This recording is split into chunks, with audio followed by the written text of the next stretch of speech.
Aston Villa 1, Manchester United 3. We scored the early goal. We conceded a penalty.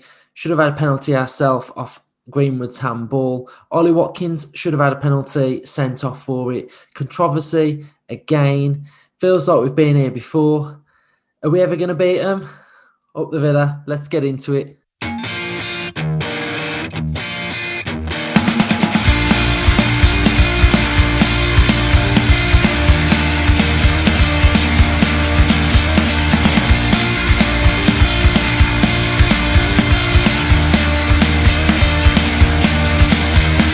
Hello and welcome to Up the Villa podcast. So if you're new and you do watch us and you're not subscribed, please subscribe because you'll help us grow massively. And thanks for all the recent views and subscribers that have joined recently. So again, shocker, Villa lose to Manchester United at home. We're all used to it now. We all know this feeling. But I thought maybe today was going to be a turn in that sort of fortune.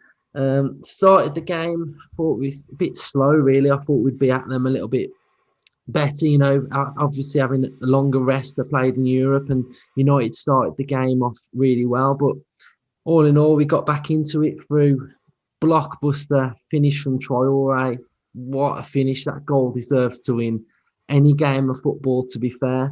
And when in half time, we were looking like we was in a decent position, but some silly mistakes, especially off Luiz for that penalty for me. Just shouldn't be making that challenge. Pogba was already on the ground. I just felt, just shouldn't be doing it. And then a couple of minutes later, we conceded again. And I thought, I've seen a few people blaming Mings, but I think it was more to do with Greenwood's, his movement was good for that goal. He sort of dummied Mings to go the opposite direction and, sold him. And then a few talking points after that, really. So I'll let some of the lads get onto them because obviously a United loss with talking points. We've not said that before, have we? Ryan, what do you make of it? Oh, it's just the same old, isn't it? Should we expect anything less, man? If you had a list of worst case scenarios that could have played out today, we'd have nailed them all. First half we were saying, mate, United started off strong. It looked like they wanted to get the job done quick, man, come at us, but we soaked it up. 1 minute I'm like Traore, I'm like panicking, like you're not giving enough cover to Cash, man. Cash getting bombarded there with Shaw and that. And next thing you know, Bosher, blockbuster, top corner, sweet as you like. That camera angle from behind the goal as well for the goal. It's just a beautiful goal.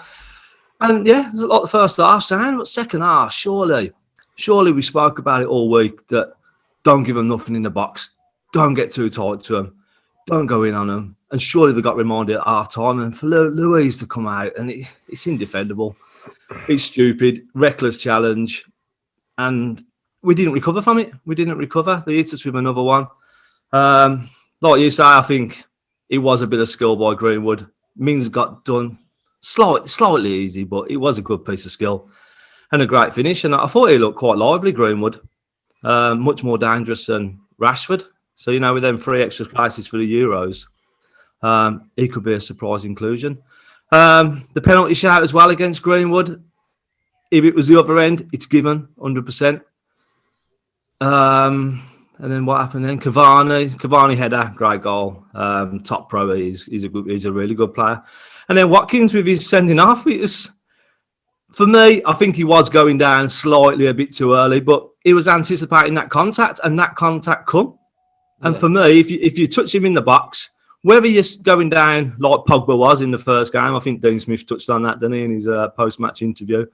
If the contact happens, it's a stonewall penalty, isn't it, for me?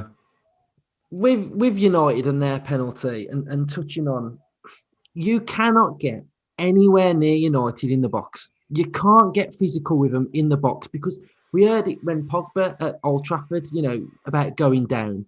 And any touch, any contact, they're going down, aren't they? And they're going to get a penalty.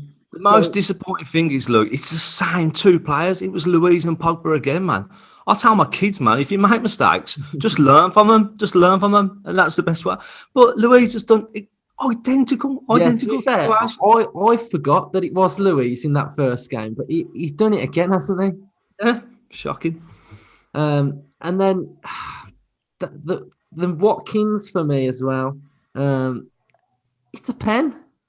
It's a pen. There's contact anywhere on the pitch. If the keeper takes someone out, it's a pen. If it's a foul anywhere else on the pitch, it's a foul. Craig, what did you make of today's game? Yeah, frustrating one. I think I'm probably more frustrated myself. Don't know why I let myself get my hopes up that at 1-0 at half time we were going to come out of the game with something. The amount of years I've been watching the Villa now, I should have known that wasn't going to happen. But yeah, just touch on the Watkins thing. Yeah, I thought there was contact there as well. The thing that annoyed me about that was like Stockley Park not letting the referee go over and look at it. Worst case scenario, let it go out for a goal kick, and and that's it. There's no need to send him off there. Like he was already on his way down, but he was running like at full pace there. What was he supposed to do?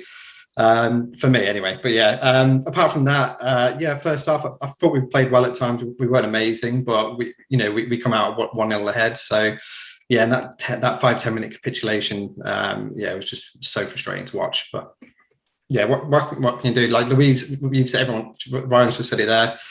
I don't know about you boys. I haven't played football to the super highest level, but you just know, like I know, you don't go in for that challenge. You just don't. You don't do it. He's looking for it there. He's going to, as soon as you touch him, he's going to go down. But it is. Yeah, I don't know what else to say. Frustrating, really frustrating game.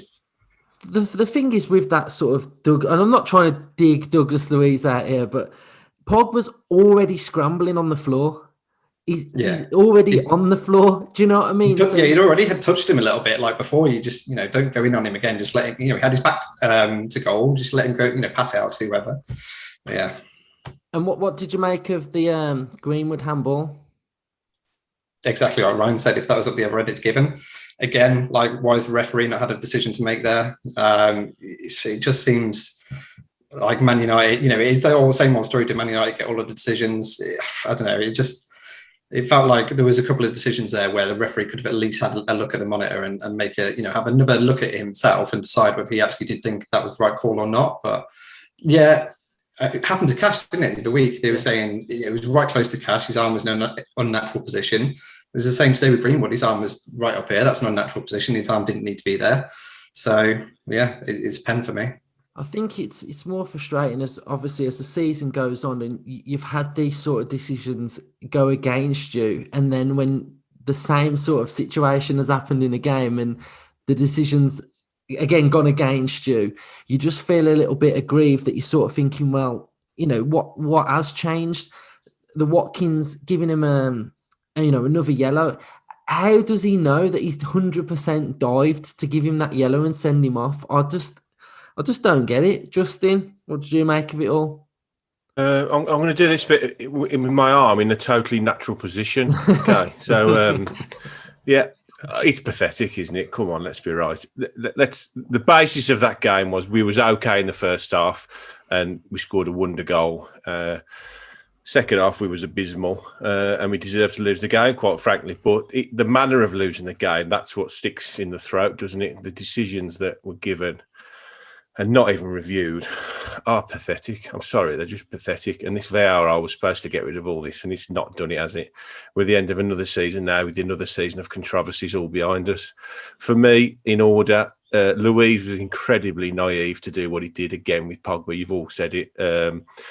But Pogba's on the way down, isn't he? And he just waits for a touch, and then he goes down, and then you're going to give a penalty. So for me, what's the difference between what Watkins did on the other end? It's a slightly different move, as in that he's running at speed, whereas Pogba was static and going down. But for me, Watkins knew what was coming. He knew he was going to get a contact. His only mistake was going down probably too quickly and too early.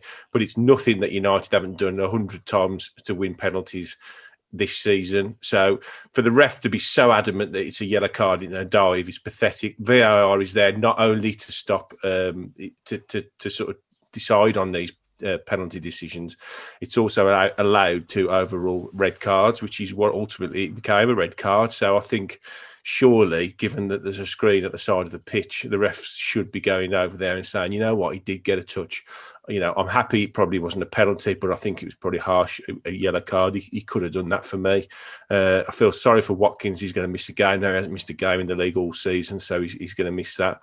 And the handball, it's an unnatural position, isn't it? You know, that how I mean, I think that the VAR was looking at it for ages, it seemed like, during the game. The commentators kept referring to it, saying they're still looking. And I did think that they were going to, at the very least, let the referee go over and just have a look at it, but they decided it wasn't. So, yeah, I think we've been hard done by a few decisions today, but it doesn't take away from the fact we was absolutely abysmal in the second half. I don't understand why and how this keeps happening to us. You know, we was all right in the first half. We matched them after a really poor first five minutes. I thought it was going to be overrun, but we managed to get ourselves back in the game, scored a fantastic goal. And I thought at half time, you know what, we could get something out of this today. But, you know, I'm with you on the Greenwood thing. I wouldn't particularly dig Mings out for that. I think it was a fantastic turn. He knew where Mings was. He had him on the turn. Once he got around him, Mings can't do anything like that. And it's just a great finish, isn't it? And Cavani header, you know, we're chasing the game. It's a wonderful ball in. And he's made a career out of doing that, hasn't he? But overall, disappointed. And there's players in that team like the Louises, and we never do dig them out because it's unfair, but they're going to have to up their game next season and stop these silly errors, because it is costing us in games now. And I think Smith will know that. But we've got 4 games left now, and for me, it's a race to get the 9th place, which still would be a fantastic season. So it's a mini season now. Let's try and get some wins behind us. If we can finish 9th or 10th, for me, it's still a fantastic season. Yeah, brilliant. I mean, this might not be the greatest pod in views this week, but it'll probably be the best one we've ever done. Because what we'll do is we'll just recycle this every time we play United now. So we won't ever have to do another United podcast, because we'll just take bits out of it. And I think, did you read that stat today? They're saying that they've had a penalty in every game we've played against them in the league since 2016. Yeah, they have. That's a shocking, unbelievable stat, that is, isn't it? You cannot get your head around it. You know, barring saying to every single player, just don't go anywhere near him in the box, what can you do? And the ref was from Manchester, and you know, I'm not saying he's deliberately biased, but you know, you do start to look at things like that and think, you know, could it be? You know, I'd like to think it's not, and I'd like to think he's professional enough not to do things like that, but I don't know. VAR it stinks, doesn't it? If he's from Manchester, he probably doesn't support Man United, does he? Yeah, he's probably an Arsenal fan, isn't he? Yeah, probably. Right, we'll wrap it up here. Big news though to you know, everyone that watches. We've got loads of videos out this week. So we've got a preview, we've got reactions, and we've got a massive video out, which is probably going to be out on Thursday. So stay tuned. A lot of content from us this week as well. So again, thanks for watching. Up the Villa. Up the Villa. The Villa. All the